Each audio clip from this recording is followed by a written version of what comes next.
नमस्कार बंधुगण, आपण मानकु स्वागत आम चैनल भगवत गीता उपदेश को जेउठी आपण कृष्णଙ୍କ द्वारा कुहा जायतिबा भागवत गीतार बहुत भल ज्ञान पाई परिबे एवं निज जीवन रे थिबा सबु दुख कष्ट को दूर करि परिबे। तेनु शेष जाय भिडियोटी को देखंतु। श्रीकृष्ण कहिसंती जे सोईतिबा समय रे जेउ स्वप्न देखा जाय ताहा केबे पूर्ण हुए नहीं। केवल सेही स्वप्न गुड़िक सत हुए जेउ माननक पई आपण सोईबा भूली जांती। निद तो आमको पिलादिने आसुथिला, वर्तमान तो आमे थकी गले सोई पड़ू। गतकाली समय ओ परिस्थिति कौन थिला ताहा भूली जाओ एवं आजी जहां अछि सेथिरे बंचिबाकू चेष्टा कर।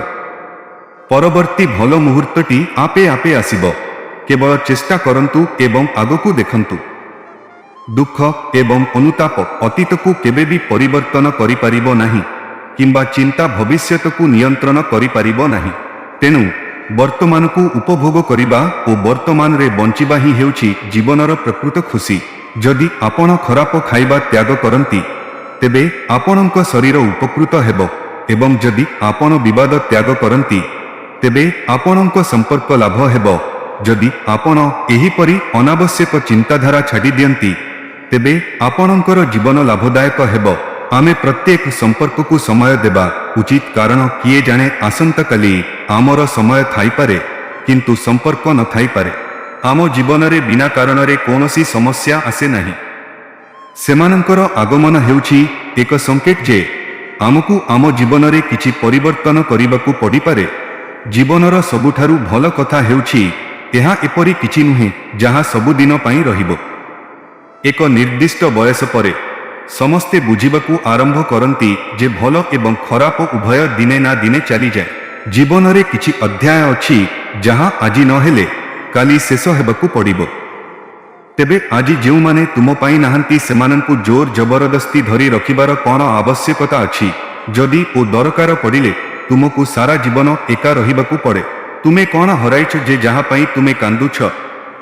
तुमे कोन आनिथिल जे जहां तुमे हजाई देल? तुमे एपरी कौन करिथिल जहां नष्ट होईगला? ना, तुमे किछि आनी नाह। जहां नेइछ एठारु नेइछ। मु जहां नेइछि मु एहा भगवानंक ठारु नेइछि। जहां दियागला तांकु ही दियागला। खाली हातरे आसिछ, खाली हातरे चली जीव।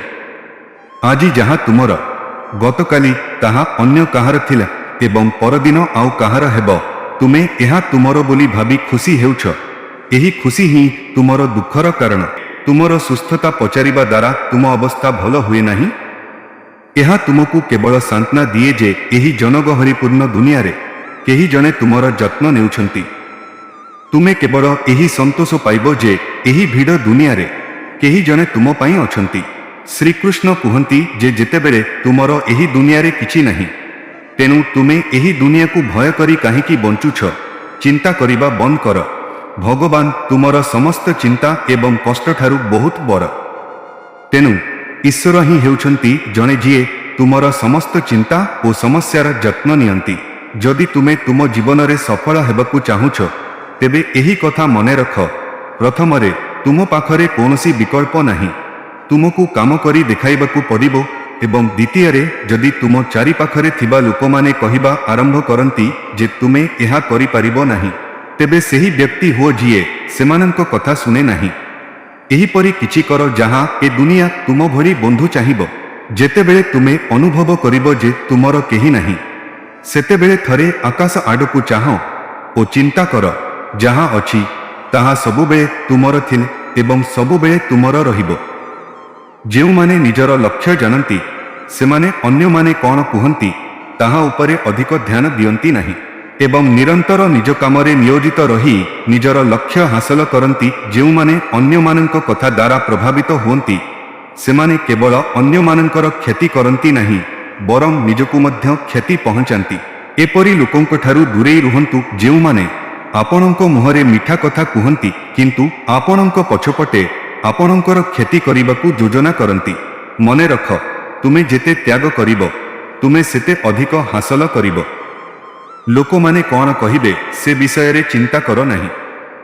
सेमाने प्रथम दिन हसिबे, द्वितीय दिन तुमको उपहास करिबे एवं तृतीय दिन भूली जिबे। तेणु लोकंक विषय केबे चिंता करो नहीं। जहाँ ठीक और जहाँ तुमको खुशी करे ताहा सबु बेले कर। जीवन रे जेते समस्या थाउना कहीं जदि तुम्हें चिंता कर तेबे सेगुड़िक बढ़ी जाए। जदि तुम्हें नीरव रुह तेबे सेगुड़िक संपूर्ण कमी जाए एवं जदि तुम्हें धैर्य रख तेबे सेगुड़िक अदृश्य हो जाए। जदि तुम्हें परमेश्वर को धन्यवाद दिय तेबे सबु दुख सुखरे परिणत हुए। ए दुनिया एथिपाई खराब नुहे जे एठारे अधिक खराब लोक अछंती, किंतु एहा खराब रो कारण जे एठारे थिबा भल लोक माने नीरव रुहंती। दुनियार सबुठारु शक्तिशाली व्यक्ति हेउछि से जिए ठकामी परे मध्य लोकंकु साहाय्य करिबा केबे बंद करे नहीं। समस्तंकु भल भाबिबा बंद कर, कारण भितरु जहाँ सेमाने देखा जाती ताहा बाहरकु जना पड़ती नहीं। प्रकृतरे बड़ लोक सेही जहाकु भेटिबा परे केही निजकु केबे छोट मने करंती नहीं। जदि आपण जने व्यक्तिंकु चिन्हिबाकु चाहंती तेबे तांकु तांको रूप द्वारा नुहे बरं तांको चरित्र द्वारा चिहंतु। ए भिडियो रे एतिकी, परवर्ती भिडियो रे देखा हेबो। निजर जत्न निय। जय श्री कृष्ण। धन्यवाद।